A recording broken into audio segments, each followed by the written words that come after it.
Yeah, good morning, everybody. Sorry we're a bit late today. Uh, Heavy night last night working. I hope you're all well. Heavy night last night working. I hope you're all well. Heavy night last night working.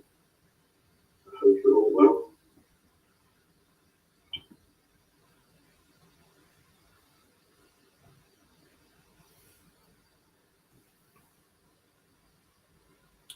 Atara Realtor, good morning. I see you. Thanks for joining.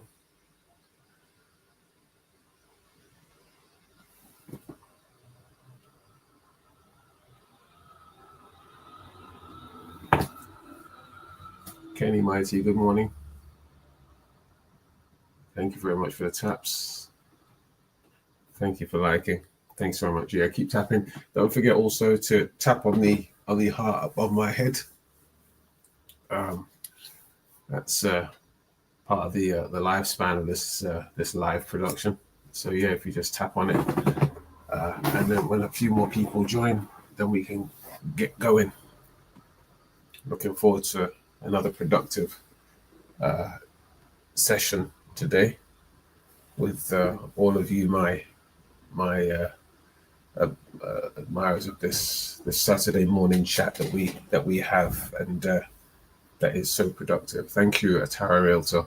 Appreciate that. Thanks for the likes.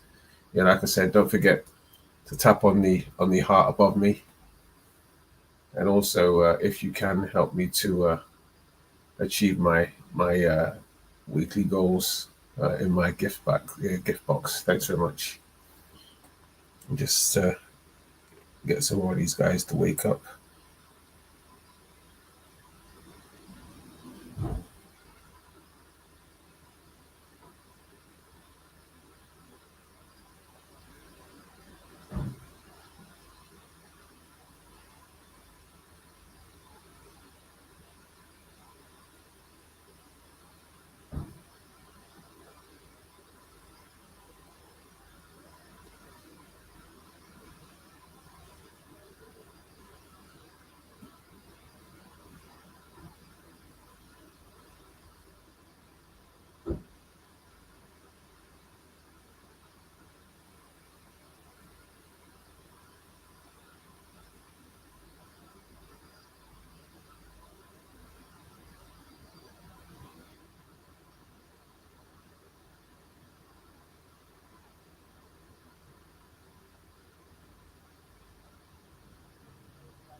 Good morning, TB. Good morning, Effie's Biz. Good morning, everybody. Thanks for joining. Just waiting on one or two people here. I do apologize.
Allah, good morning. Adebola, good morning. Good morning, everybody. It's good to have you all on board. Yep. Yeah, please start sharing this live. We're going to be talking about most things security today, and hopefully, I'm looking forward to having a very special guest in with us today to talk to us about another aspect of security. Ewa Lauren, good morning. Lundy, good morning. Omalaro Lua, good morning. Good morning, good morning, good morning. Yes, as you come in, don't forget, keep tapping the screen. Keep tapping screen. Yeah, because, this is how we do. And we really would like to get everybody up and running on this again today so that we have a nice, productive session as per.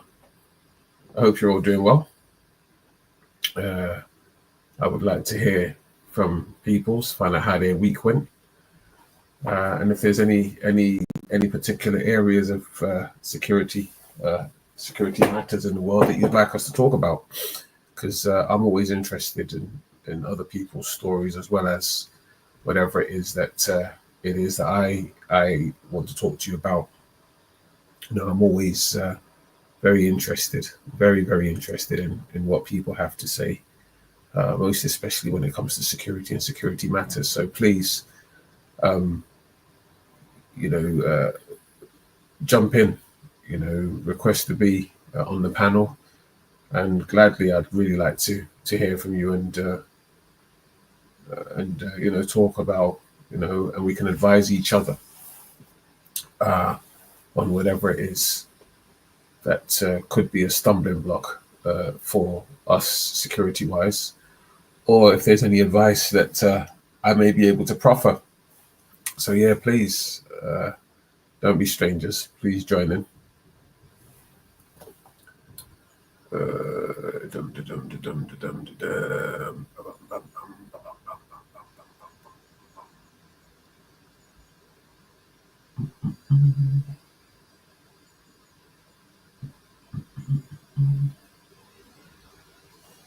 Mary, good morning. How are you? Good to see you.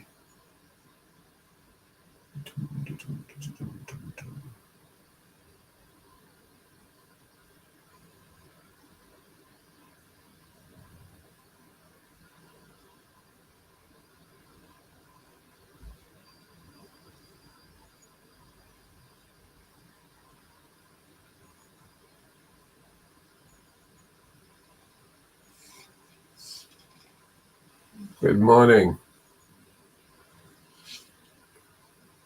Good morning, Le Pashas. How are you? Oh, okay. Shy.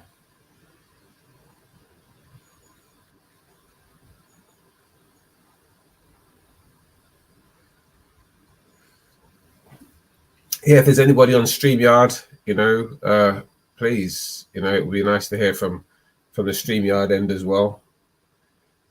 Yes, good morning. Good morning. How are you? I'm good.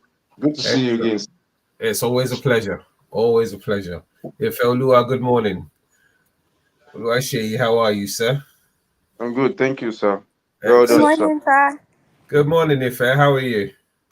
Very well, thank you, sir. Excellent. Nice to have you guys on board. As Oluwaseyi knows, this is my Saturday morning club. This is where we do our jumping around on a Saturday. We talk about security matters, and anything that is of concern to everybody with regards to security and security matters. Also, I do encourage people to come forward and give me their take on certain things, especially in the Federal Republic of Nigeria, which is to us home. Any areas that you believe that we as an organization, because remember the global clusters is a family where where we share knowledge. You know, we share knowledge, we pick up on things, you know, and we try our best possible to help out where we can. Today, as a lot of you know, I'm streaming on StreamYard, and I'm also on TikTok, which is where a lot of people tend to go to. So if you have the opportunity to jump on the TikTok as well, please jump on the TikTok, and you know, we can talk and share. But please, you know, if there's anything that you feel you can share with me, I would be only too happy to entertain, you know, and uh, give out my insights into certain areas and advise where I can. Obviously, I don't live in Nigeria, so you know, I can only give advice Nigeria wise based on my own personal experiences from within the military.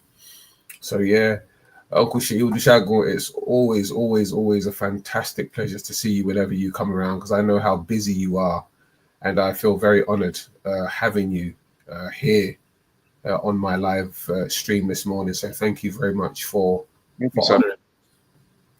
How have things been your end? It's been great.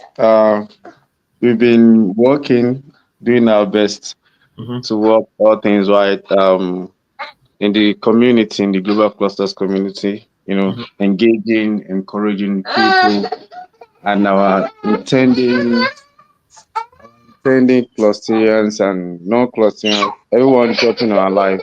Hmm. Uh, Always been encouraging in Hmm. all our lives session, and by so doing, we believe that when people get the right Hmm. knowledge and they are having the right information, they Hmm. will know what to follow and what not to follow. That's Because very most of these days, it's realized that we are in the digital world, and there's no way you can run away from that. there you The internet is there, the social media is there, go. Hmm. and the way it's being run, it is important that the global clusters is here, Hmm. whereby the only thing we always want to do is to verify. We don't just follow the trend. You No, we understand?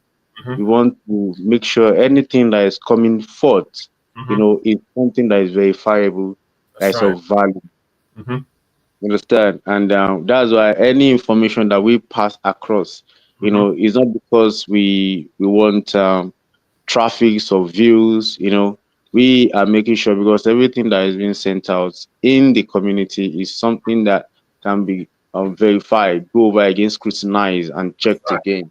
That's You right. understand? That is why accurate knowledge, accurate information is very paramount and it's important. And I believe 100% that's what made you, sir, to be part of the community, because you are a man of honor, you are a man of integrity, you are a man of dignity, Thank you. and anything that you want to do, you want to involve yourself in, should be something that will be of a great legacy to Most definitely. you and your children. And because everything we do is always online. You can still go back to check. Oh, Colonel, you said it last time. Oh, you were here last time with this group of people. And I'm very sure you want to involve yourself in that. And Hmm. that's even security also. Security in our integrity, not just the environment alone. That's right. When we talk about security, it starts from me, myself, personally. I Hmm. secure my name, my family name, my integrity. Even you as a diaspora, being there, you are securing your dignity as a Nigerian. You Hmm. understand? You don't allow anybody mess with your name, because you secure it jealously. You protect it. You don't want anything to smear it. You That's right. understand? And Hmm. that is why we are so grateful to have you, sir. Starting the, security wise, I appreciate, we really appreciate you, sir. In fact, we are so greatly honored to have you as part of the community members, and even you taking your place already, and showcasing what you want and what you want for our people. The global cluster is about humanity, doing what is right, That's right. having that impact in humanity. We don't want to leave the world the way we met it.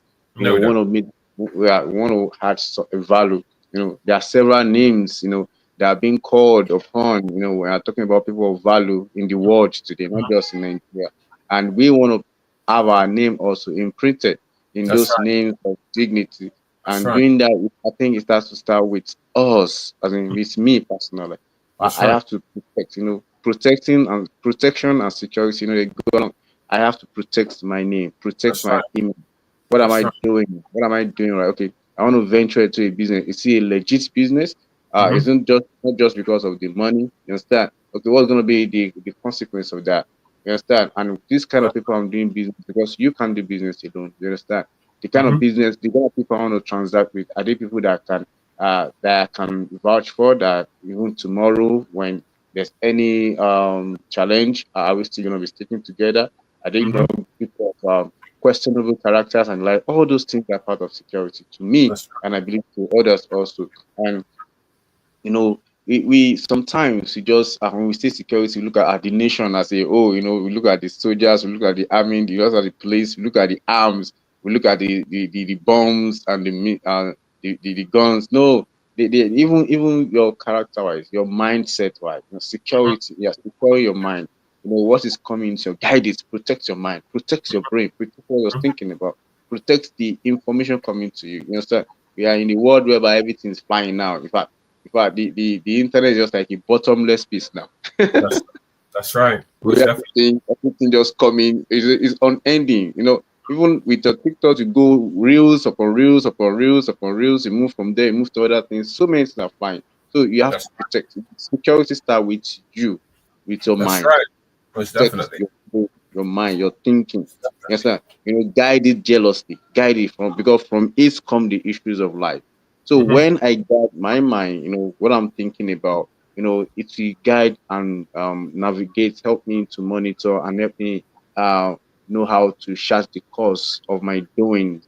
And with that, my intuition will be sharp, my thinking will be smooth. I will know how to relate, because I will know how people do things. And that's why it's important. We come together learning from you, sir, about how to go about all these things. And before we know it, we're gonna be fine as the people. Thank you, Most sir. definitely. Most definitely. I think a lot of the things that we do in this world, centers around patience.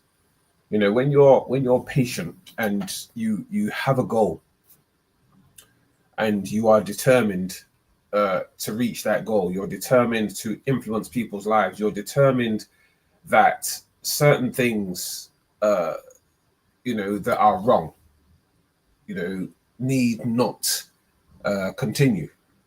And one of the things as human beings that we get wrong is the fact that we struggle with patience. We struggle a lot with patience. When people turn around and say to you, "Oh yeah, you know what?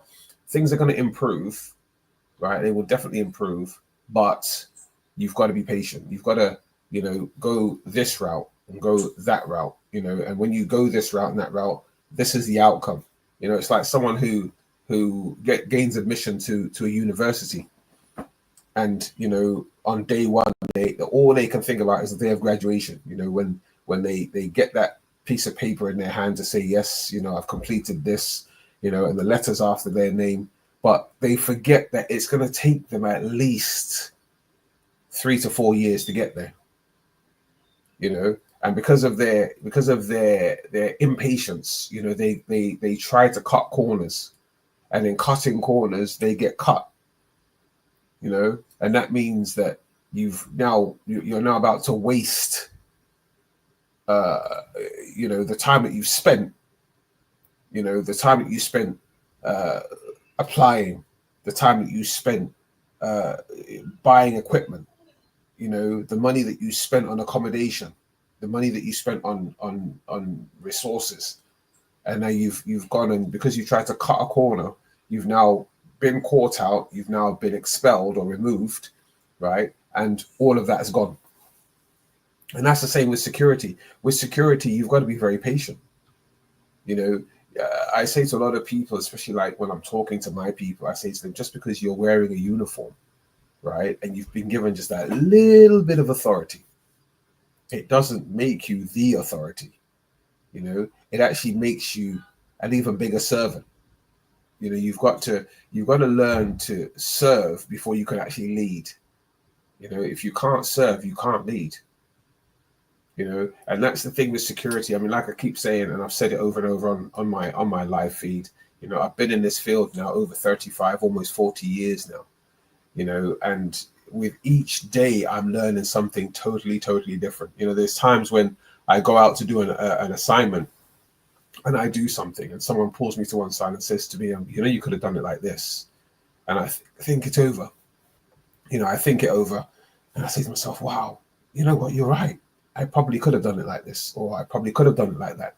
And this is the reason why we run security workshops. This is the reason why we have security training for people. And sometimes we do refresher courses for people, because every single day, just like electronics, right? Every single day, something changes in the world of security. Every single day. You cannot do something today in the world of security and in next year think you're going to do the same thing, because it will have changed. The way you walk in security changes, the way you talk in security changes, the way you relate to people every single day in security changes, the way you think in security every day, it changes. And I'm not just talking about standing up in the House of Reps or outside the House of Reps. I'm not just talking about when you're a bodyguard. I'm not just talking about when you're walking around in the store. I'm talking about in your financial security, in your personal security, with your content security, your everything. Everything changes every single day. That's the reason why when you look at the way countries are governed and law, right? Every single month there's an update. There's an update to the statutes that were laid out already. There's always an update. There's always a slight change. There's always a momentum. The momentum always shifts because of the fact that maybe something happened somewhere. Someone noticed something. Someone realized that if we do something a certain way, we could do it slightly different. Good morning. How are we? Excellent. Welcome aboard. So we always have to look at what's written on the can, and see where we can better ourselves as human beings. And this, as I say to a lot of people, is what we call security. It is the essence and the art of knowing that within yourself and within your environment, everything that you're doing and the way you're doing it is being done in the right way to look after and protect both yourself, your assets, and your family. So yeah, Oluwaseyi, it's people like yourself, and I'm going to throw it back at you now. It's people like yourself and Ambassador Badmus that make it worthwhile for people like me, because as I keep saying, I came into this on the back of the faith that thank you very much for the heart, me, on the back of the trust and the faith and the love shown to me by people like yourself and Dr. Badmus. And it's been over a year now that the global clusters has been up and running. It's been a good few months that I've had this up and running, and it's been nothing but fantastic. And this is all down to people like yourselves who come on here and support me every Saturday morning. I'm hoping that I'm going to have Dr. Makinde on here today to talk about financial security. And that is another area that I know that a lot of people could definitely benefit from. But before that, I'd like to call on Ifelua Peter to say a little something, because this is her first time here and she's like a little daughter to me. And obviously, I believe that there's congratulations in line for her, because I think she recently graduated from university. And she's a little star, she is. She's destined for great things. And I'm pretty sure that the Global Clusters is going to benefit from her in the near future. So Ifeoluwa, welcome aboard. Please talk to us. Thank you very much. Thank Don't you be very shy. much for the congratulatory message. I'm very grateful, and I'm very, very happy to be on board. I mean, I joined the Thursday morning or the Thursday noontime session, and it was mind blowing. And I'm Oh, yeah. expecting a whole lot from these as well, Welcome to considering the how extremely sensitive this morning's talk is for us here in Nigeria. even at the grassroots level, at the subnational level, and then national at large. So I would be most likely expecting a whole lot from today's session. So during your speech some minutes ago, the network interrupted my smooth flow, so I missed a number of things. I don't know if I would like to. I could get a recap. Well, basically, what what we do here on a Saturday morning, right? As you can see from the title, let's talk security. You know, I actually like to. I mean, people like yourself who are based in Nigeria. You obviously see things on a day-to-day basis, right? On Yes. a day-to-day basis, things. Sometimes it's the same thing, sometimes it's different things. I basically I want to hear from people like yourself. What do you think security wise we could change in Nigeria? What do you think we could bring in Nigeria? What persons do you think we could talk to in Nigeria, or what group of people do you think we could bring together in Nigeria, and start working on ourselves? I'm not teaching revolution here. I'm not teaching war here. What I'm teaching here is personal awareness, right? I'm teaching personal awareness. The way you walk, the way you talk, the way and certain people, certain individuals, they like to demand respect, right? They like to demand respect. I mean, if I'm gonna drop a few names, at the risk of getting myself into trouble. Persons like certain presidents in certain countries, they like to demand respect. What I like to teach here, what I like to educate us here on this platform is, how do we command respect? How do you carry yourself to the point where people see you out there, right? And they don't fear you, right? They don't fear you. They respect your standing. They respect your very aura. The aura that you project, the aura that you radiate. A lot of people say yes, especially like in the Federal Republic of Nigeria, where people keep saying, "Oh yeah, well, this is a very sensitive topic, and we don't really want to talk about it because we're getting into trouble." But you know what? If you talk about certain things in a certain way, you can never get into trouble. Instead of getting into trouble, you're actually piquing people's interests. People will grab one or two things that you've said, and they will want to take it and run with it, right? Because of the fact that they never thought about it the way you said it. Now what we're doing here is we're trying to do things and say things in a way that will make people sit up and take note, right? That's all we're doing. I'm not teaching revolution here. I'm not saying to you tomorrow you got to go and overthrow the government. That's not what I'm saying at all. What I'm saying is this: everybody stay in your lane, right? Everybody stay in your lane, but in my lane here, I'm safe, right? And the reason why I'm safe is I'm doing things properly, right? And as we all know, that as human beings, a lot of people fear what they don't know, right? And that's how you command respect. Where you've got one person acting rather in a rather unprecedented way, in a way that is unbecoming, right? You'll get one person who, knowingly or unknowingly, will behave in a certain way, and the person who wants to be unscrupulous to them will think twice before they act. And this is what we are trying to teach ourselves here on this platform. How do I wake up in the morning, walk out of my house, walk down the street, and everybody looks at me, nods their head, salutes me, or says, "Hi, good morning, sir," or "mom," right? And that's what security is all about. It's like when I come to Nigeria and I'm out with the boss, that is His Excellency, the ambassador. People know that he's the ambassador, and they see him and they're all happy to see him, and everyone's trying to touch his garments just in case, they feel he might have the magical powers of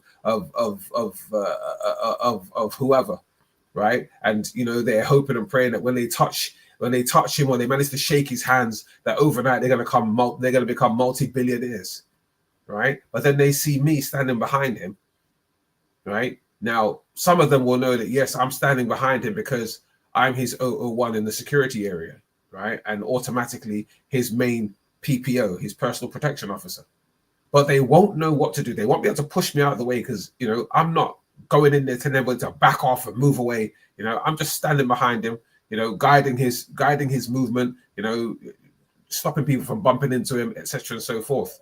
You know, but it's the way and the manner that you do it that will pique people's interests, that will pique, you know, people's thoughts, you know, because we all know that some people who don't know how to do it properly will be pushing people out the way and smacking people, you know, grabbing people and telling other people to get in there, you know, pull out guns and everything. Why? Because they're scared, right? Because they're scared, right? But when you do security the right way, people don't fear you, they respect your position, right? We've got people like His Excellency who don't go out there. I've never seen Dr. Badmus in a conference screaming the house down, right? He holds his microphone, and the moment he starts talking, right, he looks like someone who is 7'10" because of the way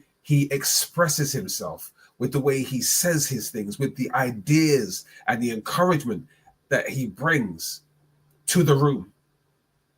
Right? I mean, yes, I know that he's probably about 5'6", 5 foot, I don't know, 5 foot, can't be more than 5'6" because he's really tall. But the thing is, when he starts talking, right, he looks like a whole skyscraper because the man is absolutely something else, right? And this is what we're trying to project in this platform called Let's Talk Security.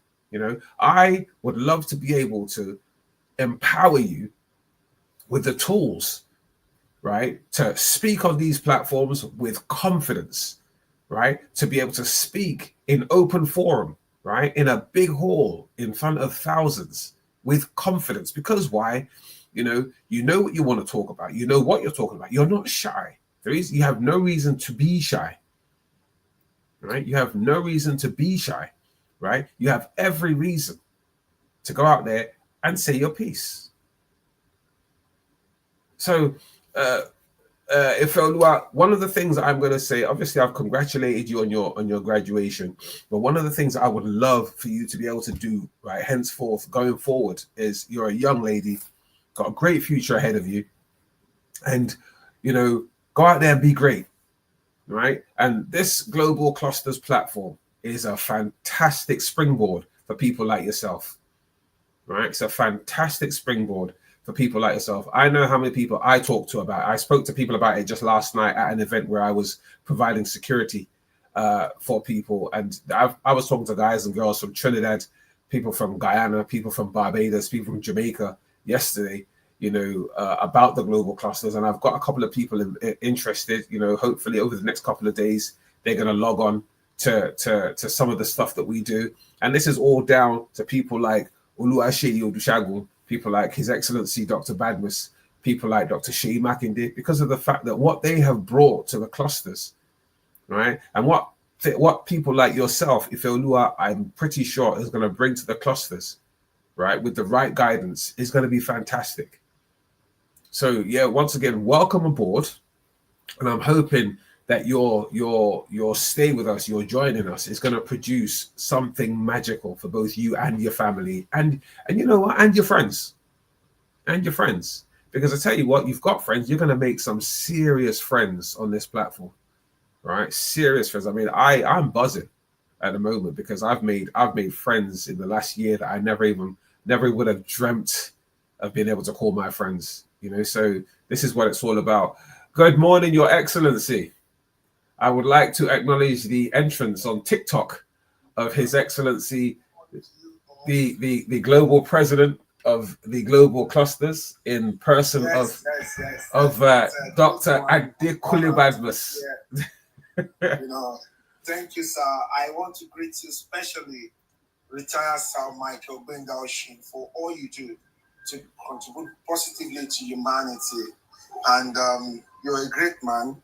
And it will go down the memory lane that you are contributing your own quarter as to ensuring that Nigeria is great again. Amen. That Africa is great again. Amen. You understand? All of this, thank God. That is why I said we will not only be on TikTok, that Facebook, and oh, it will be there. I was talking about it, how to do the security right, how to put this thing right. You understand? Everybody will see. And sir, we need to talk after your show, please. I have an information to pass across to you. Excellent. After the show, please. So we really need to talk. But however, because in the next 9 minutes, I'll be speaking on mainland FM. You understand? I will be speaking on mainland FM. Okay. And I will want to quickly, maybe I will stream for just 10 minutes, and I will come back to give my submission on today's topic. Okay. So just for now, I just want to say greet everyone, and I want everyone to share what we have here with their friends and family. Kindly share what we have here with your friends and family. Now share it with them. Share it with them. Let them know what we are doing. It's really very, very important that you share everything you can see on this platform with your friends and family. Guess what, sir? By next week, we're introducing a free version of the global clusters, which is the Spark Org. Okay. We're introducing a Spark Org to the world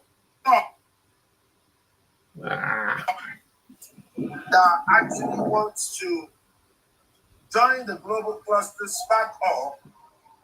We have made it so easy, where they can chat each other, where they can do a whole lot of things. We've made it so easy for everybody. So we're going to be doing a mini launching of the global cluster Spark Org, where everyone can come in for free. Everybody can come in for free, have access to the marketplace, and at that point, even when you're a free member with 3,000 followers, you can be monetized and earn every day. With 3,000 free followers, you can be monetized and earn every day. You earn something from the global clusters every day with just 3,000 other free followers. So we are very intentional about creating and about building a better Nigeria, a better Africa. And I want everyone to stand by. So I want to stop right now and prepare for the radio program. Then after the radio program, I'll be coming back to give a full load of most of the things I have said right now. Okay. And after this live show, I'm going to talk to you, sir.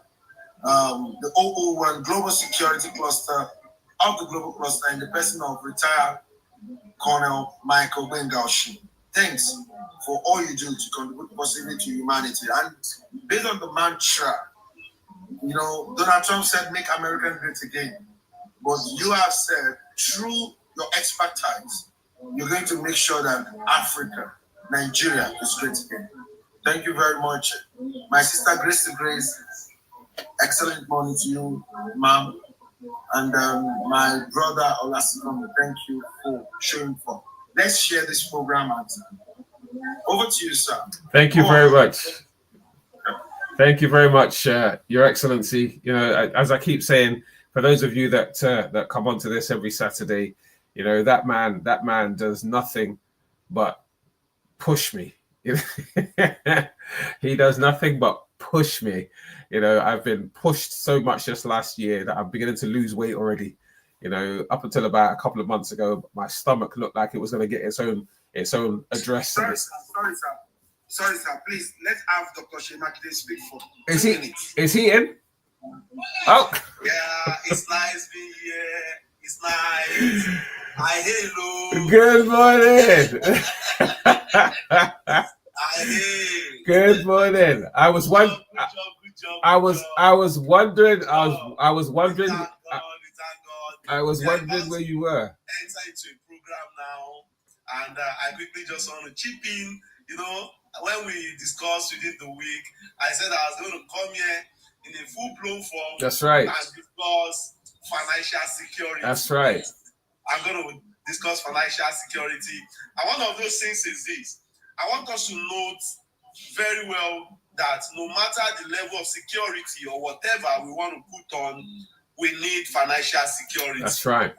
And by the grace of God, next week, Saturday, I'm going to join from the beginning of the program, and we are going to discuss financial security. Excellent. Now, let me quickly just discuss a little bit about financial security. Now, there are 3 pillars of financial security. Now, the first form of financial security is investment into yourself. Mm-hmm. Investment into yourself. You need to invest into yourself. And one of the ways to get yourself, invest into yourself is to, first of all, you need to be in the midst of many, forward-thinking people.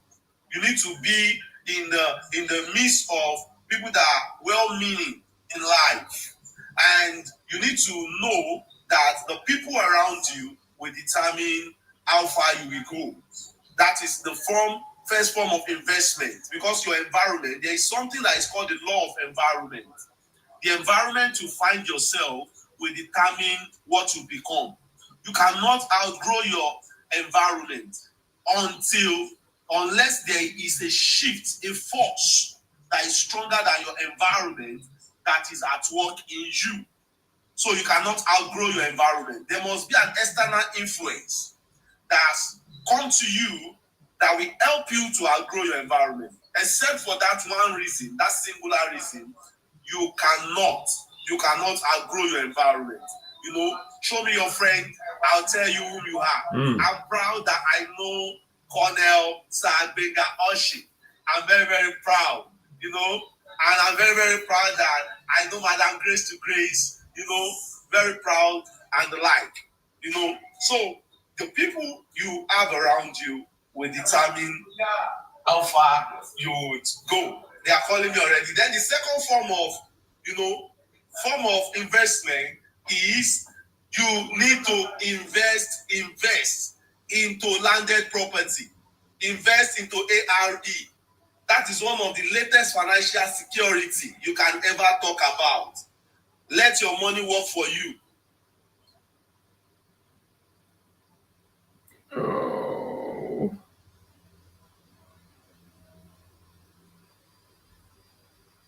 Oh, looks like we've lost him slightly. I was just beginning to enjoy that. Yeah, I guess the network. Yeah.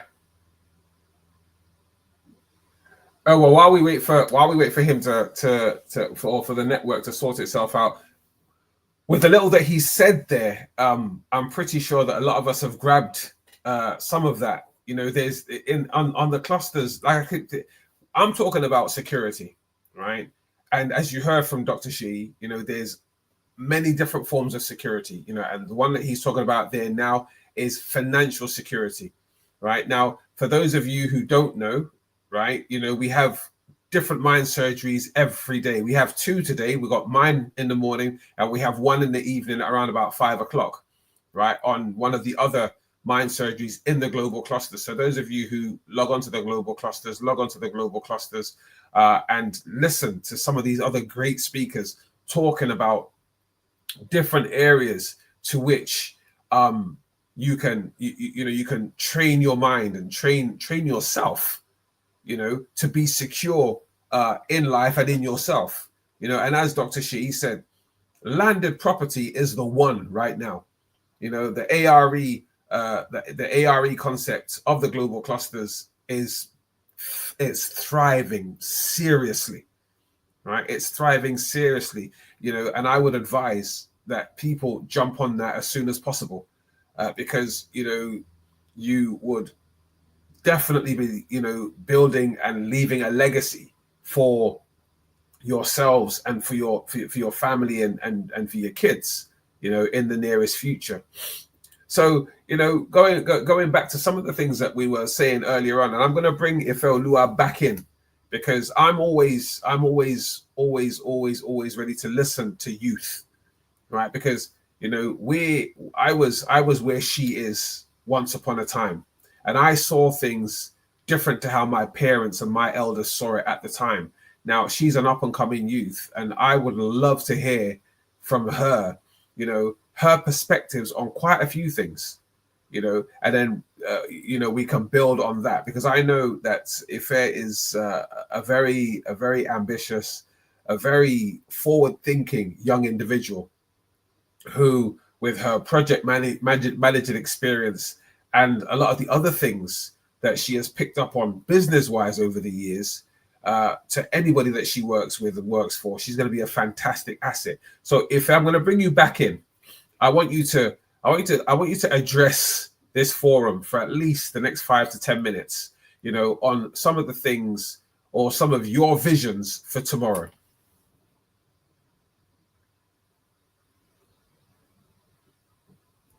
Okay, I was trying to unmute. Thank you very much, That's okay. sir. Thank you very much to the big thank you to the Global Clusters community. Oh my! So, sir, you set me on the spot right now. Of course, that's what we do here. So, before that, your intervention after my prayer question reminded me or gave me a bigger insight as to the question of security, especially when it has to do with the individual, the role the individual has to play. Mm-hmm. And this speaks majorly to personal security. Mm-hmm. And that has a lot to do with what we've been thinking about beyond cybersecurity, security in general. Mm-hmm. And our role has a lot to do with securing ourselves as to knowing exactly the things we put out there and information we let people or the public know about us. Because quite frankly, security, as a matter of fact, is something that can only be helped or placed at a disadvantage based on the amount of information we keep out there. Mm-hmm. For example, we had a final year party after the final exams and all of that, and there was one very dangerous thing my colleagues did. Although I wasn't able to go, I just needed to sleep and rest from the back-to-back examinations, and I just realized on Snap that most of them had their locations on live locations, and I was like, God, this is so deadly. You could put your location later, but not now, because anybody who really wants to do anything right now, you just give the person free food right now. So it's quite dangerous. Possibly they did not know or they do not know, but want too many things. And also financial security, as much as thank God for the insights and information we got with regards to investment and all that. However, there is the large need for us to be financially secured by ensuring that most of our information are not exactly all out there.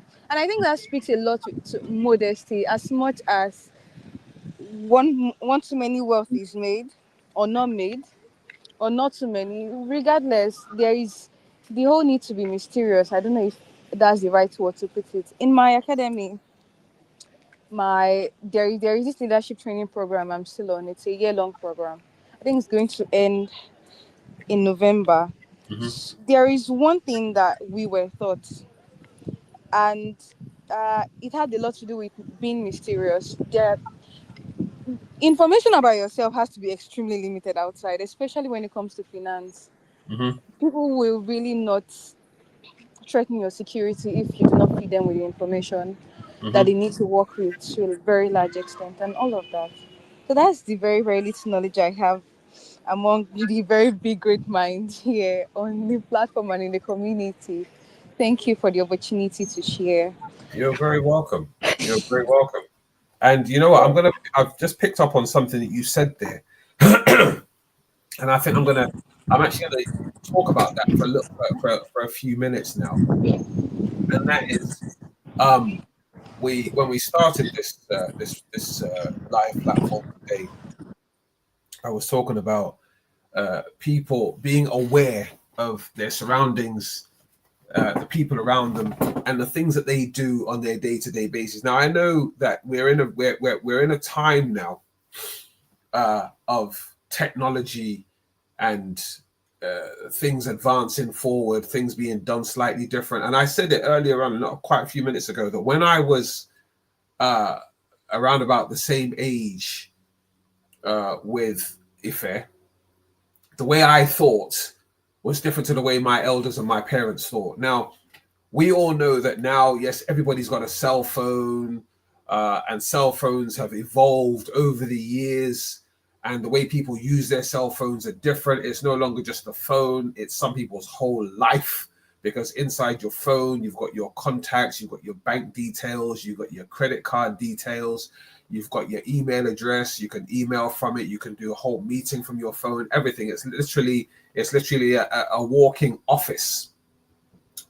But the mistake that a lot of people make, especially in countries like Nigeria, as Ife has just pointed out, is you put your in countries like Nigeria, putting your live location is a no-no. It's a massive, massive no-no. And the reason why it's a massive no-no is because of the fact that your live location is supposed to be there for your security.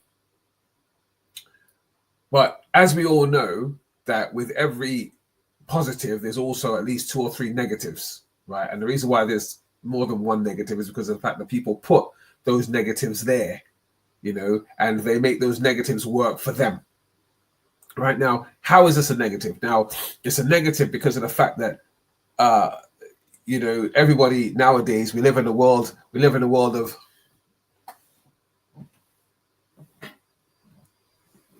everybody must see you. Everyone must know where you are. Everybody must know what you're doing, how you're doing it, how many friends you've got, how many likes you've got, etc. and so forth. But as we all know, not everybody that smiles at you is rejoicing with you, right? Not everybody that smiles at you is rejoicing for you. Not everybody that smiles at you is happy with you.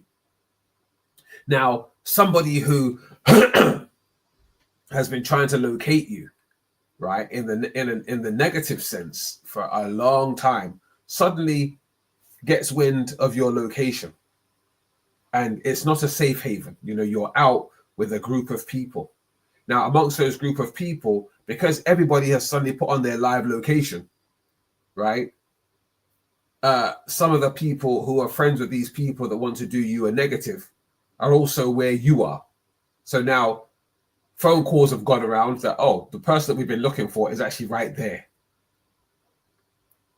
Now, this is the reason why I said to you that personal security, personal awareness is very, very important.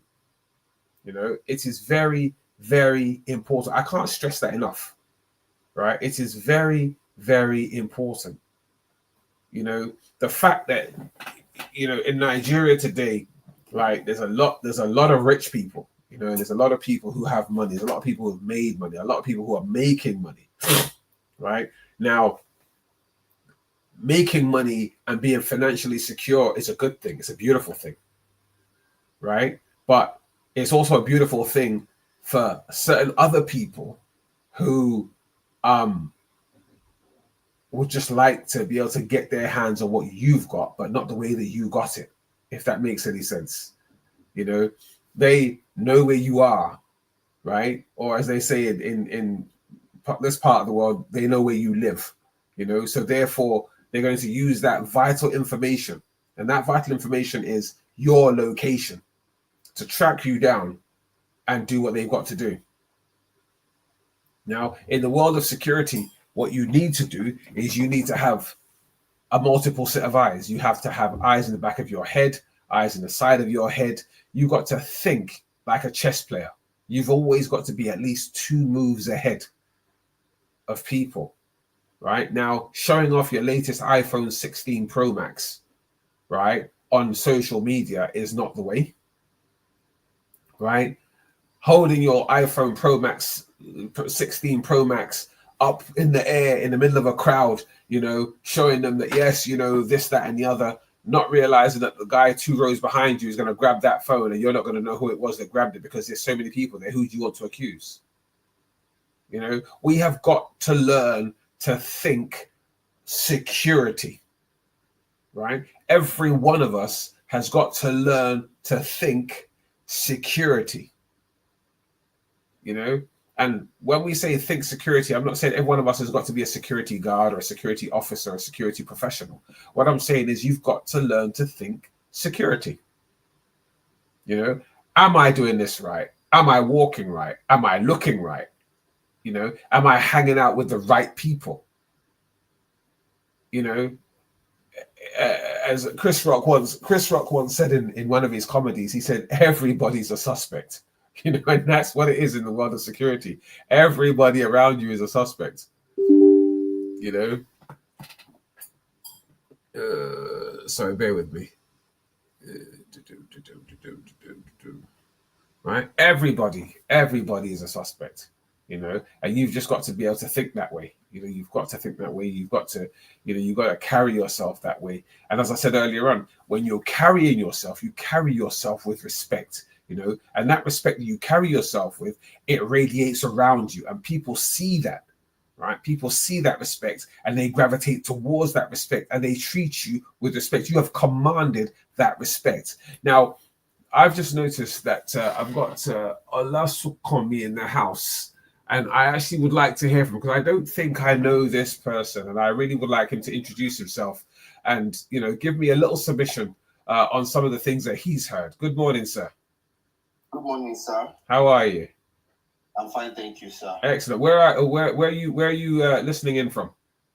Okay, I'm from Nigeria. Excellent. Ogun State, Nigeria. You were actually on my friend's on Wendy's group conversation. Okay. A few nights ago. Okay. Yes. I remember. Yeah. Yes. So, welcome aboard. It's good to have you. Thank you very much, sir. When I saw this, I feel so elated in my heart to be here, and excellent. Because I'm also in the security sector. I also work in the security in Nigeria. Okay. Maybe I will say it here. Mm-hmm. I mean, I'll tell you. I'll yeah, that's fine. Yeah, that's fine. Yeah, so I work in that security sector. Mm-hmm. One thing in my little experience, mm-hmm. and at least I thank God because I met someone like you who has at least far more experience than in this field. Mm-hmm. In my little experience, I've been able to realize that Nigeria, the security architecture in Nigeria is such that I personally feel that it's a mentality thing. Mm-hmm. Why? Because many people now these days, especially the rich and the influential people in town, want to have security with them just to show affluence. Mm.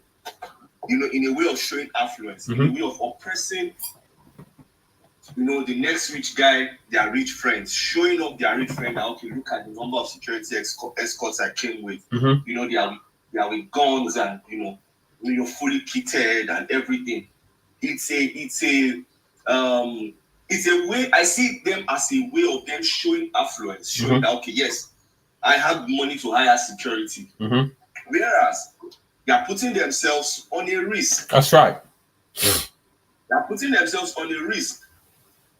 And the security agencies will not be are supposed to be in a position to advise them. Mm-hmm. However, because the fact that the atmosphere in Nigeria has been politicized, virtually everything in Nigeria now has been politicized. So what the security agencies will say will not probably hold water mm-hmm. because of security, because of political influence. Mm-hmm. So when you do their bidding, they see it as a way of influence, mm-hmm. as a way of showing that they have money, especially people coming in from abroad people coming in from abroad. I've had a lot of people who come to me and say, please, I'm coming to Nigeria. I'm coming with my kids and all that. Please, I'd like to hire a personal detail, so that, I hear Nigeria is not safe, so that they can go out. And by the time I sit with them, I realize that they are just afraid of the fear of the unknown. It's just the fear of the unknown. That's right. When I talk to them, I tell them, okay, so where are you coming from? You're coming from the US or UK. So do you go about with the security in UK or US? Mm-hmm. Like, are you the mayor of your state? Do you hold any influential position abroad where you live for you to want to hire security details in Nigeria?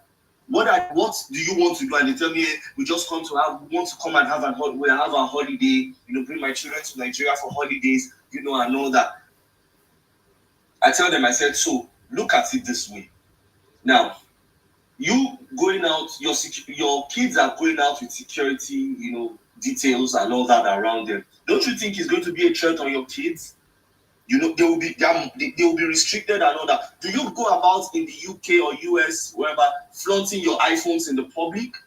There are places where they do those things, where they steal phones. There are phone theft cases in abroad, in those kind of places. There are phone theft cases, and why is it here that it gets more? So that's why. So after I finish, by the time I finish, talking to them, they now realize that, oh, okay, they appreciate me for it. They might not like it, but they will later appreciate it because, first of all, I'll tell them this thing is cost effective. Mm-hmm. If you have the money you want to spend, you are coming to Nigeria to have fun with your kids. That's right. Working with security will take. You have to pay extra because the person you are bringing will leave his family, will leave everything to be with you for the number of days or weeks or months that you are going to be. Mm-hmm. It's going to be costly. Can you afford it? Can you? By the time I give them the pros and cons, they will say, okay, no problem, it's fine. We'll just do it. Work out. Personal security is not place specific. It's not country specific. Mm-hmm. It is general. That's right. It applies to any part of the world that you are. If you travel to Paris, you travel to everywhere. You have to be conscious of what you do, of what you hold around you, Mm-hmm. your stuff, your personal effects. So it happens like that. And when I said, when I'm saying that Nigeria, we have this mentality, this affluence mentality that anytime we have some kind of money, we make some money, we want to show off. Mm-hmm. There's this tendency of us wanting to show off that, okay, look at me, I just got a brand new iPhone. Mm-hmm. I just closed a deal of so billions of naira. I just closed this. We have that. I think we have that in us. Yep. Wanting to show what we have so that people can come, especially the guys who want to get the ladies, So they want to show that, okay, yes, I came with the Lamborghini Urus, I came with this, I came with that, and you don't know the person that is assigned to you. Mm-hmm. Could actually be somebody coming to infiltrate you, could actually be somebody who's coming to spy on you, could actually be somebody who is an informant to some gang who is coming to kidnap, to do so many things. Mm-hmm. So many things. So, and the platforms like this is good to make people aware, for awareness, to create awareness, let people understand, especially those abroad, understand that Nigeria is a place where you can come in if you are secured personally, if you understand what it is about personal security, you will be able to come to Nigeria, do what you want to do, and go back free. That's right. No stress. I have this auntie that anytime she comes to Nigeria, if she comes to Nigeria, she stays in Abeokuta, Mm-hmm. and throughout her stay, she knows the number of days she goes out. If she goes out to the market to buy some things, she will say, when they come kill me, lady, what she might kill me do? Me, that the man, so anytime she goes back to the US and she shares Thanksgiving, she say, come on, please. It's not that bad. It's not that bad. It's not that bad. No. Not that bad.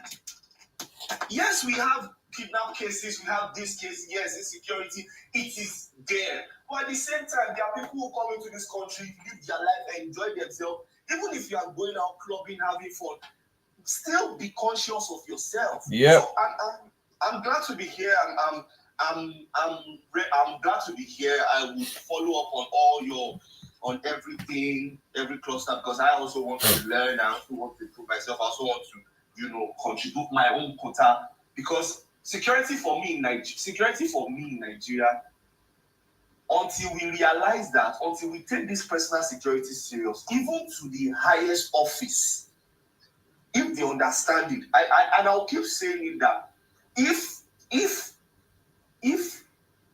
we have those in the government offices listen to everything that security agencies tell them, I am sure that Nigeria will not be where it is today. You're right. Because I can tell you categorically that a lot of things that we give out to the public, we give out to public office holders and all that, the majority of them neglect it. They just put it under the shelf. That's right. Put it under the table. A lot of things I can't say here because of things that I know. Because a lot of them put it under the table. They just hide it under the cabinet. When they read it, they say, "What's the security people saying?" I beg.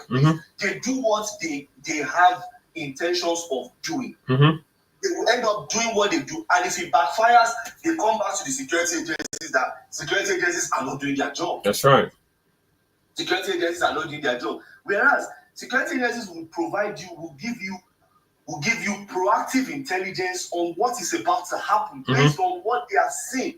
But politicians will come and see it as their own way of, yes, let's let the damage happen. Especially those that are negatively minded, that we want to reap from the negativity that is going on. They want to reap from the negativity that is going on. So they don't care if it happens.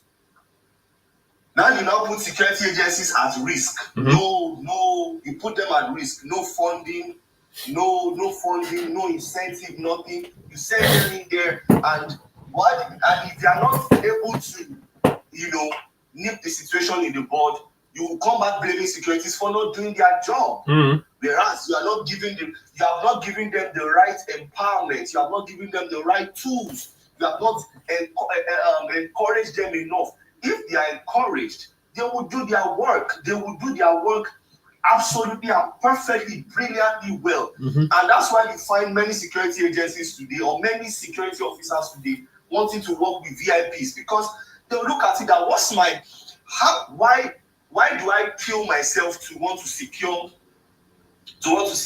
lives and properties where I am not being motivated to do it, where I am not being I'm not motivated. I'm not giving this kind of pat on the back and say, "Oh, well done, you guys are doing a good job." So why don't I be with a VIP that I follow around and make money for myself and my family? I am safe. My family is safe.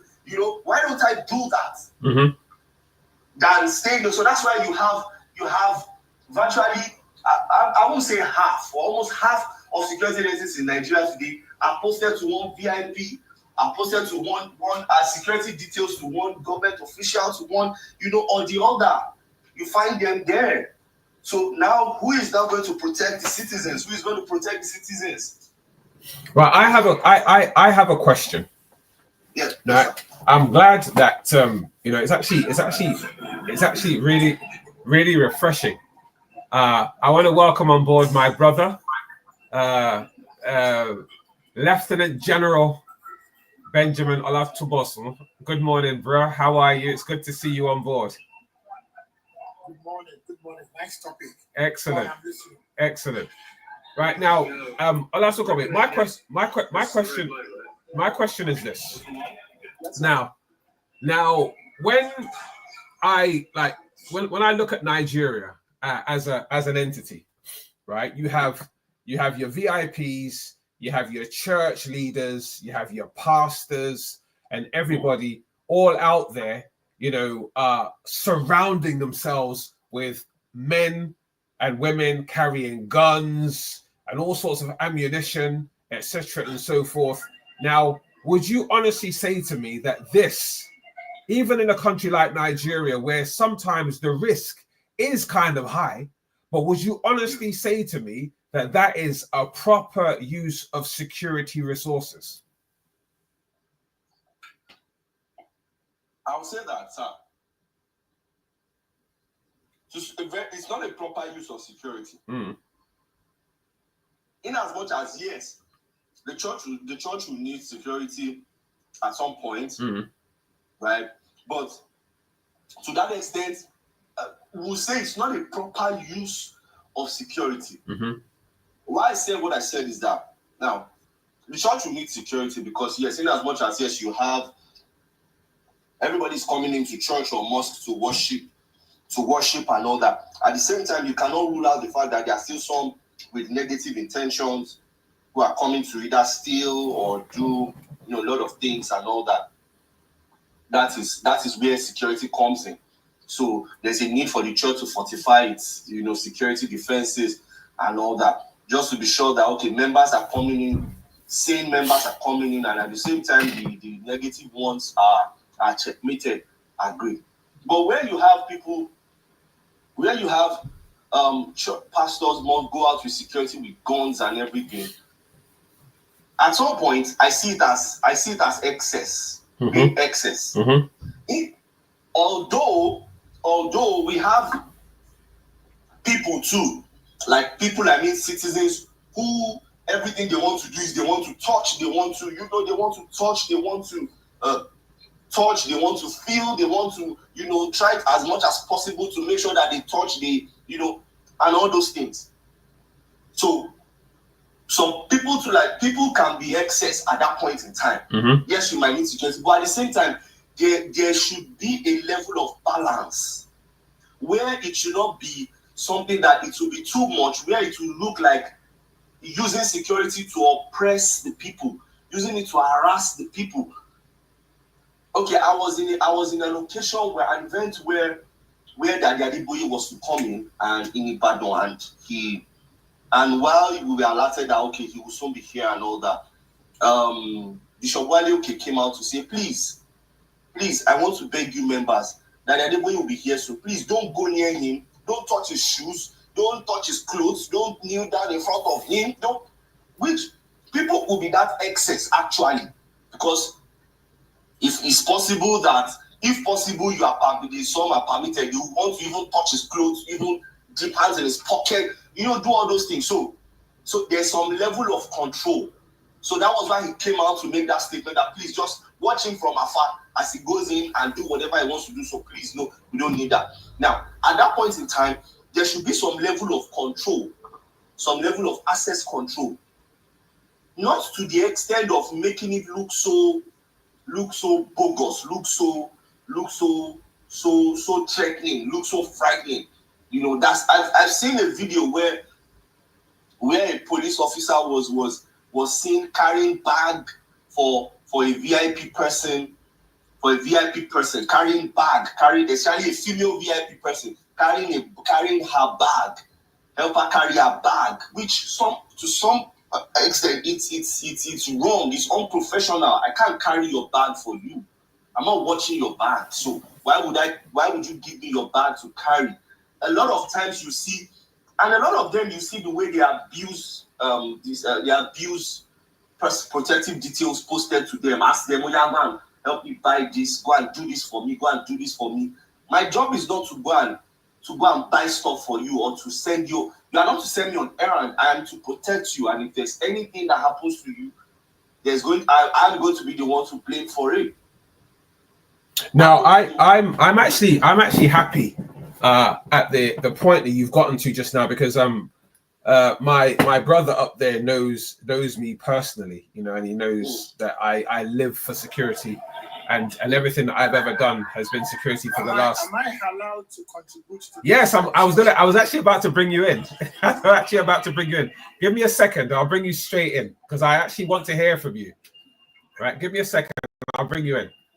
Right now, this brother of mine, he's known me for a number of years, and he knows my stance, especially on that last point that you raised. People using police officers and soldiers security detail to carry their bags and go and do their shopping. Now I personally think it's uncalled for, right? It's a wrong use of resources. But you know what? Don't hear it from me. Here's Evie, right? Please come in, right, and give me a quick submission on what it was that you wanted to add to that, please. Olasikomi, good morning. Yes, sir. I've actually listened to you, and I'm happy to speak because I listened to you. When you talk about security, let us take it from the scratch. I'm going to believe you're talking from Nigeria. Am I correct? Yes, sir. Okay. Right. For security to work in Nigeria, Nigeria itself has to be secured. If Nigeria as a whole country is not secured, there is no security details or security personnel that would work in exact way how security is meant to work. The situation of our lovely country, the best country in the world, has not done anything good for security. Security personnel has never been respected or regarded in Nigeria. Yes, They sir. were seen as an errand boy, not as a security. Yes, sir. And this happened because the first problem is the security personnel are underpaid in Nigeria. They are That's correct. not paid. They are not paid for the service they are rendering. They are totally underpaid. If security is meant to protect life and limb, if somebody is meant to protect your life and your property, don't you think everything you have is in that person's hand? That's right. And then you're paying that person peanuts, and then you expect security details to be perfect. Now, security men, let me start from the military, the police, the Navy, the Air Force, the Man o' War, the Boy Scouts, to the level of the local bank security. That's all. Every one of them are underpaid. Now, they did not see themselves as a professional doing that job. They see themselves as a beggar in that job. A security man will be hailing you like Agbiru. You're right. Because they are underpaid. This my brother who is hosting this show knows me very well. I've done all my life from being a United Kingdom police officer to the lowest. That's what I've been to. Yeah. And when you are a police in the UK, the kind of benefits they give you, nobody can give you bribe that will price. You're right. Because they're giving you everything you literally want in life. But in our lovely country, the best country ever, that I love die, the security there are treated like house boy and house girl. And because of this, because of this, we cannot talk security. Until Nigeria fix security itself, then we can talk security. Let me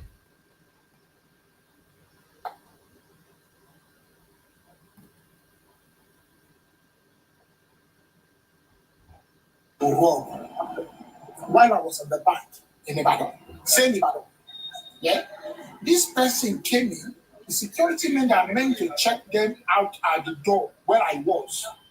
They're doing welcome sir, Baba They didn't check these people. They just let them in. And you know the God that saved me was I'm actually at the back of those guys. I went into the bank with guns, and I'm at their back. So as soon as they went in, I was challenging. This my brother knows me. We always challenge anything I do to the level of challenging them at the airport. Oh yes. We always challenge anything we see wrong in Nigeria.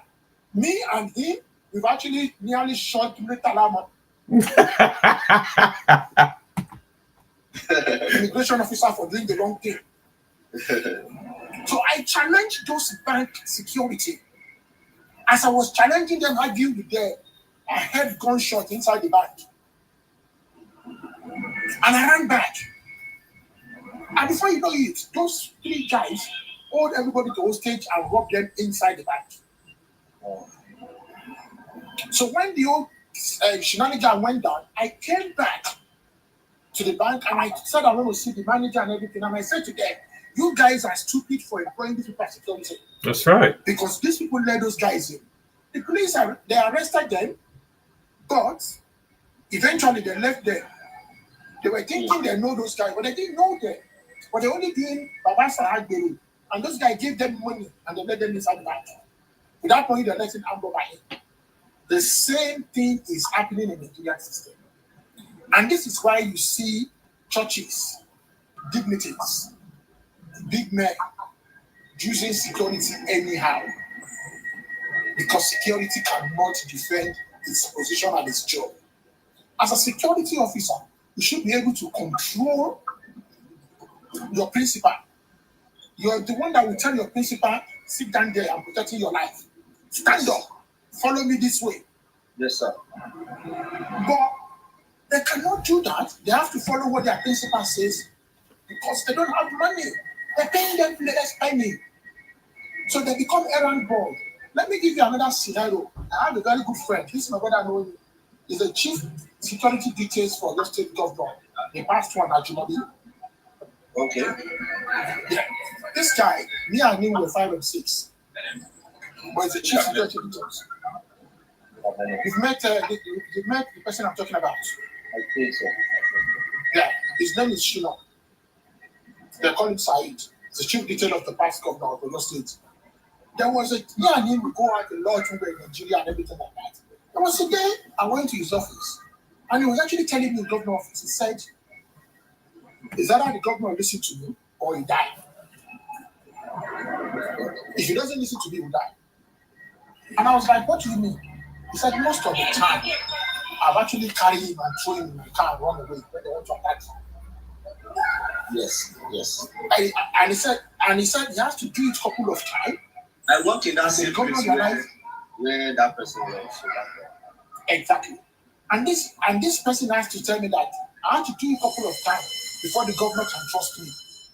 So most of the time, when they want to go out, who will be the one that will say, Governor, no, we're not going this way, we're going that way. We're not going this way, we're going that way. He is a chief, he's an SSS, but it's a chief detail. Yeah, that's where I work. That's where I work. Oh, so this guy actually said to me, Shima told me, he said, and I quote, I'm getting good pay. I'm risking my life for the government. Yeah. But not every security can do that. So, in good care I want to believe there should be a proper way of doing their job. And secondly, in every job, there should be what we call training facilities. The training facilities for security in Nigeria is extremely poor. A lot of them do not know what they're supposed to do. They just give them uniform and put them in front of shop rights. And they're doing nonsense. They're just begging for money. So, saying all of this, I want to believe to make a security work in a beautiful country like Nigeria, Nigeria has to fix its security first. And then the security personnel has to be respected, paid what they're meant to pay them because their job is important. And then they can stand in front of their principal and tell him, no, you can't tell me to go and carry your food in the party. I watched one video, very disgusting. A policeman going to the where they're collecting food, collect food and carry it to follow our principal. Yes, yeah. I saw the video. So I saw the video. That thing he was carrying food for your people. That thing is common with women, with female VIPs. They want to show off. It pains me to my bone. Now the security man cannot talk. But if security man is getting good pay, I doesn't care what bonus this big Yalaye will give him. He will say to her, no, I'm here to protect you, not to protect food or carry food. You can get your house girl to get your food. I'm here to protect your life. In fact, you can even decide to walk away. And walking away could even be disrespectful. But you put them on the right channel because all these rich people don't like challenges. They just want to say something and they want you to follow. It is only in Nigeria that principal gives security instruction. Every part of the world, the security man gives their principal instruction because he's the one that's going to be doing the risk assessment. He's the one that's going to be, no, this place is safe, this is not safe. So, I'm happy for this discussion this morning. I don't usually do this, but I like the way you pinpoint some point. That's why I choose to drop one or two bullets in. I love security. I do security. I provide security. But in Nigeria, we need good training, good pay, then good responsible act by the principal that security are even looking at for security to work. If Nigeria is safe and the security personnel are being paid good, I can guarantee you the security job will be so easy for everybody in Nigeria. But in Nigeria, we are safe. Our country is not done the way it's supposed to do.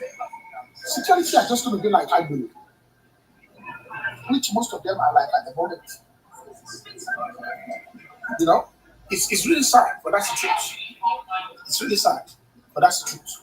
So, whichever way you're taking your discussion to, let us extend it to where people are going to hear it.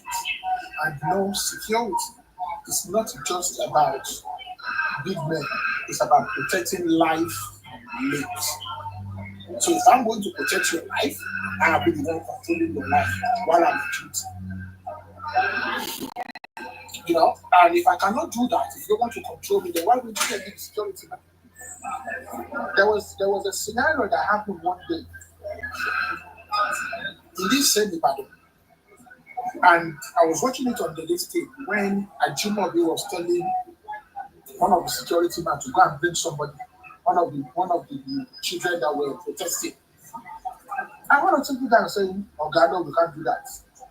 You can't do that. Because the guy has already done the risk assessment and realized if we touch this board, every other person will run on us and they will be chaos. You understand? But your guy doesn't think about that. The guy is just saying, go and bring the boy for him. So if they've listened to your guy and touched that boy, every other student protesting will jump on them. It's going to be bloodshed. So it's part of the security man's job to risk assess every situation around them before a decision is being taken. So in my good view, it would be very nice if every security personnel in Nigeria stand on their feet and make sure they're paid well and they do the job right. If that happens, you see all these church leaders, because I hate the way church leaders carry security, carry policemen and gun around. It disgusts. I hate it. It's one thing that I can't stand. You're a church leader. You have about 10 mobile police following you around with gun. For what reason? I hate it with passion. It is something that there is something that people should understand, that if you're serving God and you call yourself a church leader, you should serve God with humility, not with pomposity. You should serve God with called peacemaking, not troubleshooting. Immediately you see uniformed men with God, that attracts trouble straight away without them even saying anything. So if you're a church leader carrying 10, 20 mobile police around, you're no more a church leader. You're Boko Haram in the making. You're planning to do something silly. You're no more a church leader. So that again is one aspect that has to be taken out of security. Church leaders can have their church usher or their church protocol to follow them around. They can wear high-vis vest and then try to disperse crowd if crowd comes around.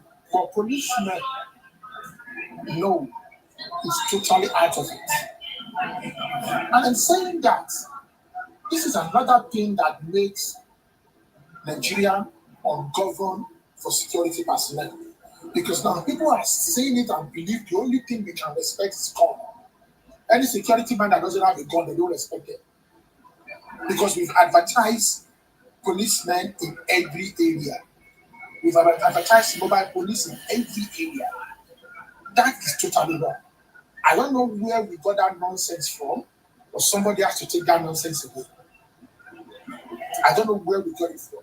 In the UK, in the America, in Germany, in Europe, you never see a church leader, all these, even Nigerian church leaders are here. There's no police following them around. Even Nigerian church leader, the like of Ashimolowo, Albert Dulele, what's this other man name? This, what's it? I forgot his name now. The Deeper Life man. I mean, which church they give fire kill them? Yeah, Mountain of Fire. That church. Mountain of Fire, that's the one. They live here. You don't see police following them. Even though anywhere they go to, people still go around them, they want to greet them, they want daddy to pray for them, they want to kneel down. But you don't see policemen following them around. So that thing has to stop in Nigeria. You're a church leader, unless if you're a criminal church leader, if you're a fraudster church leader, if you're doing drugs that you think anybody can come and kill you, unless if you're armed robber or if you're a kidnapper, that you think your life is not safe. What does a church leader need 10 mobile police following them around for? I mean, maybe I'm too white, I'm too British. Maybe somebody can correct me. What does a church leader need 10 mobile police around them for? It doesn't make sense. And because of all these things, the original security personnel doesn't work because the church leaders are taking away the power from them. And the people, the citizens that we're trying to protect ourselves from don't even respect us anymore unless we carry gun. If you know in the past, civil defense never used to carry gun in Nigeria. That's right. They never used to carry gun. But now civil defense are now carrying guns. Yes. Civil defense are meant to be like man no war. They're meant to be like a Boy Scout that people use in location, party, to come and protect the party. They just come there, they make sure everything is calm. But now civil defense carry gun, they shoot people on the road. I was reading one article when road safety are now requesting for gun. And I wrote on that article, I said, road safety, their job is to make sure the roads are good. When they see a pothole on the road, they have to take note and report it. When they see a car that can cause accident because of overloading or something, they have to stop the car and probably impound it. What did they need a gun for? Yeah. What does road safety need a gun for? Road safety is not a security. If they give road safety gun, before you know it's VIO, you have for their gun. Then last night we have for gun. Then last night we asked for gun. Mm-hmm. And before you know it, this is my brother sitting down here now, talking security too. Gbenga Oshin, we asked for gun. Everybody will be carrying gun. Mm-hmm. It doesn't make sense, honestly. It's one problem that we cannot solve without fixing. But the problem of Nigeria is we want to solve a problem without fixing it. You need to fix it before solving it. You need to identify the problem and say, this is the problem.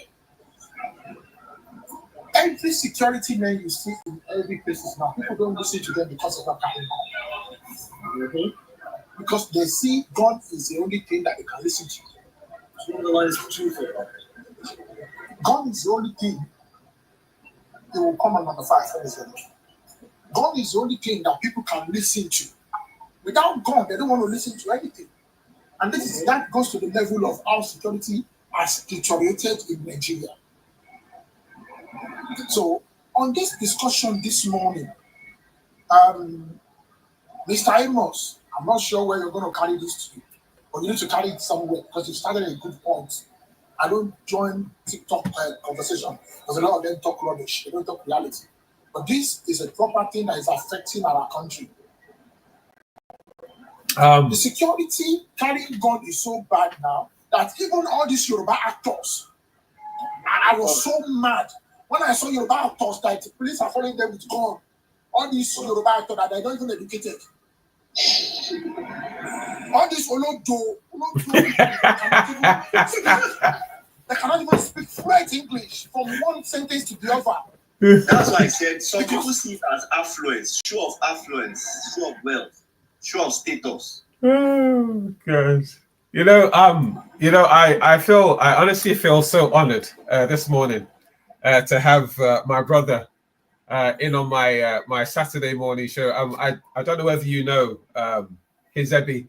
I've been doing this now for it's been a while. This show has been going on for a good while now.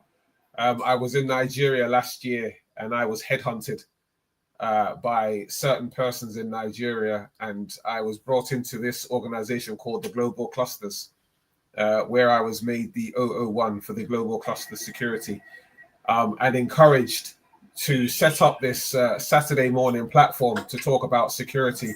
Now, a lot of the things that you said here are not news to me because you and I, like, we're brothers. You know, we've done, as you said earlier on, we've gone as far as even shutting down Murtala Mohammed Airport because we saw things were not being done properly. Now,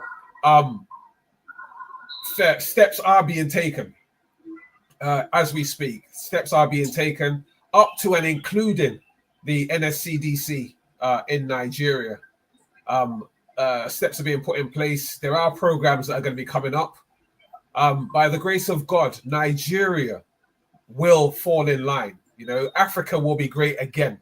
We can't afford to give up, Yes. right? We cannot afford to give up. We have to. And the thing is, I'm sure that you seeing this platform will not even surprise you because you know that forever and a day, all I've ever done is talk about security. If you remember rightly, a few years ago, we were together at an eatery in Essex where you introduced me to somebody and we were talking about me setting up something in Nigeria, you know, security-wise, etc., and so forth. You know, so I'm sure that this hasn't come as a surprise to you that I'm actually doing this now. And I thank you for the encouragement because you know that I don't just talk. You know, I'm somebody who likes to put my actions where my words are. And with the help and support of people like yourself, this will become a reality. You know, we no longer, people like myself no longer fear speaking. You know, you like you rightly said, in Nigeria today, the fashion is for people to walk around with police officers who are carrying guns. You know, all of a sudden now, like you said, the civil defense are carrying guns, the road safety want to have guns. And the reason for that is because of the fact that there's no education in Nigeria as to who should and who shouldn't be carrying firearms. Now, with regards to respecting security personnel in Nigeria, because of the fact that they've never looked at security officers with the same eyes as they look at soldiers and police officers, not realizing that in the world of real security, a majority of security officers who work at the higher ends of security are ex-police officers and ex-soldiers, you know, and as such, they bring in a certain level of experience and expertise into the world of security. My brother knows that he knows my background. He's known all about me from forever and a day, you know, and he knows that what I'm bringing, what I've brought into the world of security is my experience as a soldier, is my experience as a police officer, is my experience within the world of close protection. And as such, what we are striving for today is the fact that people like Olasunkanmi, who's got his Nigerian experience, you know, will join forces, you know, together and let us start bringing Nigerians together in one room in the world of security and educating them, and not only educating them, but also educating the people that employ them to work for them, right? And also, one of the things that I've picked up from both Olasunkanmi and his Ebi is this: as a security officer, you are actually the boss of the principal. Right now, everybody listening to me, I'd like you to note that down. As a security operative, especially in the world of close protection, you are the boss of the principal, right? He pays. He. Say again. That's the word. Exactly. Right. He pays you the money, but you tell him what to do. Right? Why? Because if he could do it himself, he wouldn't need you. Yes. Right? If he could look after himself, he wouldn't need you. Right? You are there to babysit him and his money. Right? Now, I remember a few years ago, a family member, he's late now, but we had a discussion. He was a senator in Lagos. And he said, I hear you do close protection. I said, yeah. He said, yeah, I've got BGs as well in Nigeria, but the thing is, when we're going out, when we get to certain places, I've already told him, when people come out, just jump straight into the bush, because I've also got an Uzi. So I said to him, well, if you've got an Uzi, right, what do you need him for? Right? Your job is not to carry an Uzi. Your job is to get dressed, right? Get in your car and listen to what I tell you, right? When you get to where you're going, yes, you can be the big dignitary that you need to be, and let people bow down to you. Yes, sir, babake, babao, and whatever, right? But go in there while we're there, and when we're coming back, until I get you into the safe comfort of your house, your bed, and your wife, I'm in charge, right? And everything that goes on around you, me and my team, who I'm in charge of, are in charge of you. If you don't like it, then we're gone.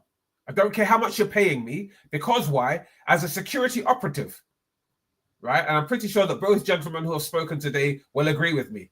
As a security operative, your reputation outweighs any amount of money anybody's going to pay you to do that job, right? Yes, sir. Your reputation, your name, your company's name outweighs any amount of money that will be paid you for doing that job.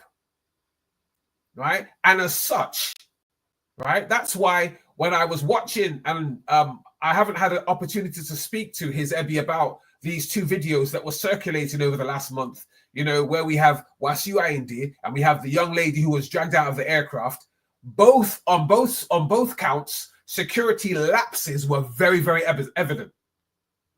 Right? Even though I do give respect to the officers who stood their ground with K1, right? But at the same time, right, he wasn't treated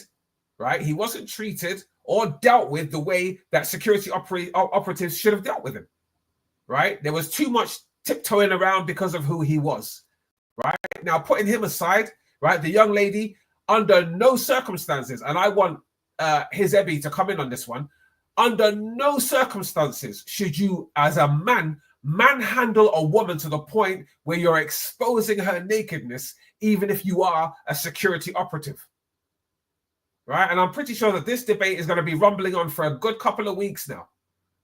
Right? And I want anyone to challenge me, because people, I've heard all sorts of nonsense comments about that particular video, people questioning why she had to leave her house without wearing certain items of clothing. Now, as I said last week, if you didn't drag her clothes up, would you know what she was wearing under them?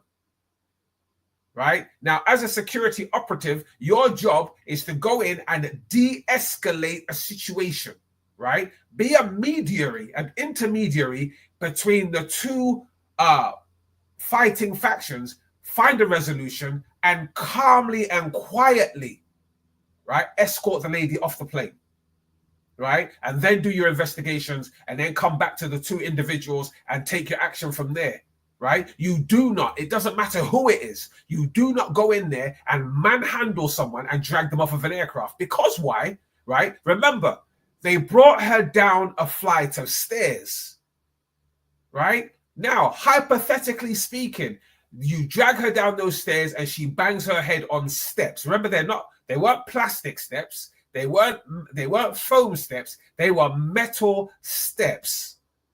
Right? Now, let's just say, for argument's sake, she bangs her head a couple of times on those steps. Are you going to then turn around and say that's what she deserved? Right? And as a security operative, would you be proud of your day's work? Like I said earlier on, there's a right way and there's a wrong way to do things. Hey, Zebby, are you still there? Yes. Yes. What's your take on that? Right. You see, I'm going to start from Wasiu Ayinde. Mm-hmm. I'm not just going to talk about that very low. Sure. I'm going to start from Wasiu Ayinde. And again, that comes back to security that has not been paid well and they're not doing their job well. Mm-hmm. When you look at the scene of Wasiu Ayinde, before you get to the entrance of the flight, there must be about 2 or 3 security checks. That's correct. Fly every time, as you know. Mm-hmm. And if the people at the front did not do their job properly, we will put the people at the back into trouble. Mm-hmm. And that's exactly what happened with Wasiu Ayinde. That's right. From the first security point, they should have taken that nonsense flags away from him. Yes. He shouldn't even pass to the second gate. That's right. That should have gone out finally. But again, security personnel couldn't control what they meant to control because of his person. Mm-hmm. Oh, this is Wasiu Ayinde. They might not even check him at all. That's right. They might not even ask him what's in the flask. And that now puts the pilots and the people at the entrance of the flight in a difficult situation.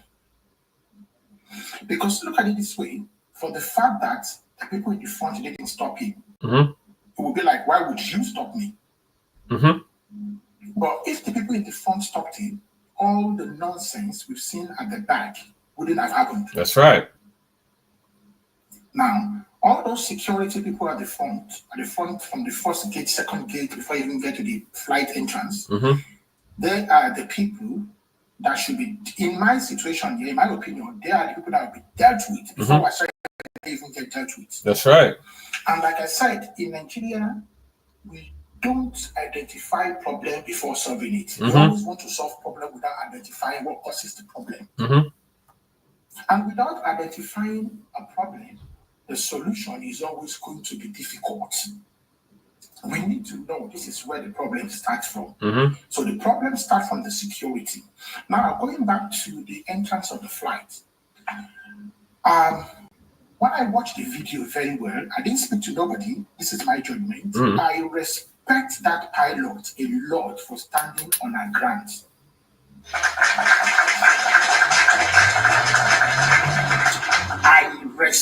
I gave her kudos to say, you're not bringing this thing in my flight. I am the one. That is what we want security men to be doing. That's right. Stand on your ground. Regardless who you are, you're not bringing this thing into my flight. Now, that is exactly what the pilot did. Now, the security personnel standing around Wasiu Ayinde by the side of the plane, they are totally, I don't want to use a bad word for them, but they don't know their job. That's right. It is that point that should be moving Wasiu Ayinde away from that tarmac. Mm-hmm. He has no right to be standing on that tarmac. That's right. That's right. Now, they refuse to move him. The pilot kickstarts the flight, and then it looks like the pilot is a bad person.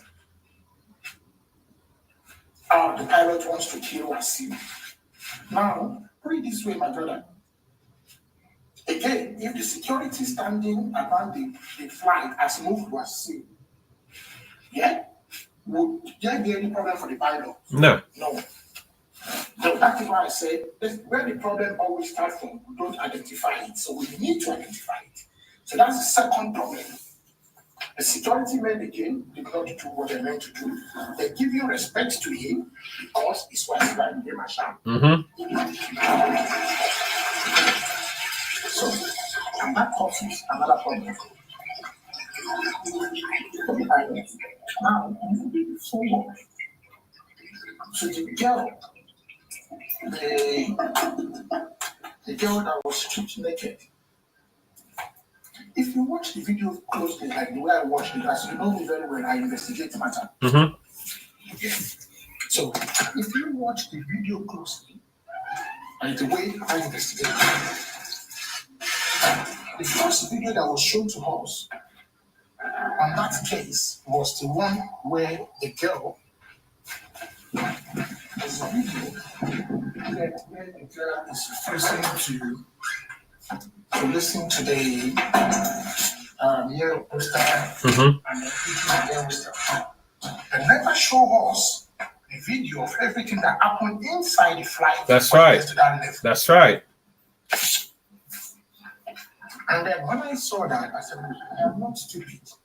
I would never ever believe that story. That it's not to be. That's right. Until when a solicitor spoke, who sat with the lady and explained everything that happened before it gets to the level where they're showing us. That's right. And then, fortunately, my wife was with me, and I said to her, I said, come and see. This is what I was telling you. And she goes, good police people, your job. Reaction. This is what we call Batari's box. This is your attitude towards my attitude. That's right. Now, what the air hostel did before the incident was not shown to us, but when we then saw the incident, you know the economic part of it, from what I gathered, the lady actually wanted to come out of the flight easily herself. That's right. It was the air hostess blocking her. That's right. Doesn't want that to come down. That's right. So on that aspect, held hostage without her wish, That's which right. is a criminal offense. That's right. She's been detained without her wish because it was a air hostel lady. That's right. Blocked away, didn't let her come out. That's right. That is offense number one. That's right. Even if she's committed any offense in the plane, she's coming down. The security are down there. You can report it. That's right.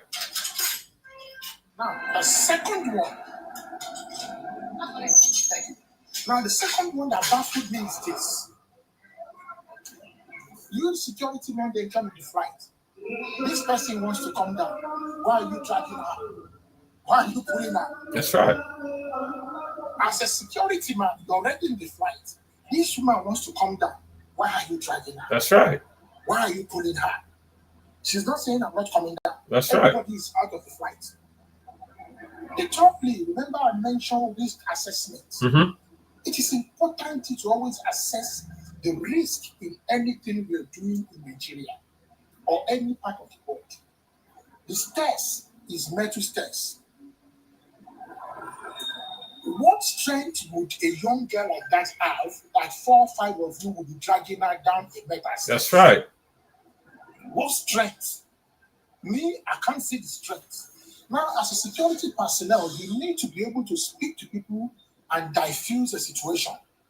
Even if they're fighting, you go up there, you calm A down, you calm B down, you walk with the girl down the stairs, and then you come somewhere, even if it's in the office, then you sit down and have a discussion. Whatever happened, you do it there, you discuss everything that happened there. If she needs punishment, align the punishment to her. That's right. But dragging her down the stairs, actually the security personnel committed 3 offenses. If I begin to lay it down, you'll be surprised. The first one they've committed is assault. The second one they've committed is exposing our body. And the third main one they've committed, which actually is jeopardizing the life of other members of the flight. That's right. Because now, I as a person, I would never enter that airline again. I don't know what that airline can give a free ticket. However, because that shows me the air hostel are very, very rubbish. That's right. I've heard a lot of things about the airline, especially their staff stuff. Professionality, you lack respect, they don't know how to talk to people, they don't. So I heard because very confused. This incident reviewed a lot of things that there has been a lot of complaints about their customer relation of the airline itself. Thank you very much, my brother. I would never, even if they're giving a free flight, I would never enter that flight. Because that tells you the air hostel are rubbish. I was just saying to somebody that it's a shame I've not finished my law degree, which I've got another 2 years to finish. I've done 2 years now. I could have contacted the girl and let me be a solicitor for free. Honestly, I will push you to the last bit. That airline will pay through their nose. Because the damage, I discussed this thing with my lecturer in the law class. And my lecturer said one thing. He said, the damage they've caused on that woman's life is an eternity damage that can never be reduced. That's right. Or taken away. Anything that goes on social media, people can lie. Videos and pictures doesn't lie. So if this woman is meant to get married anytime, 10 years, she had children, they can still use that thing to disgrace our kids in the school. That's right.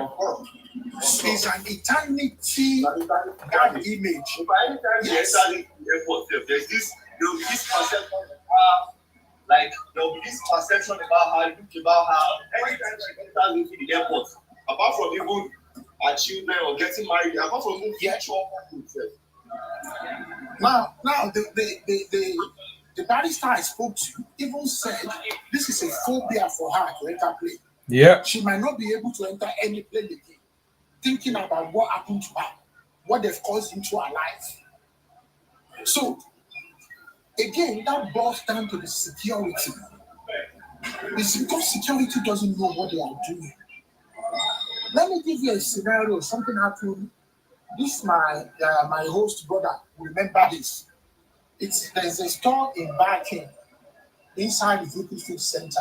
Mm-hmm. I was working as a police officer there, and then we were called in for a shoplifter. This shoplifter, what did he steal? Everything he stole, probably not enough to £10. Yeah, in the store. And the shoplifter, the security guy was trying to stop him. The shoplifter wanted to run away, and in the process, he was fighting the security man. He punched the security man twice. As soon as the security man punched him once back, the guy fell on the floor and died. Remember, he punched the security man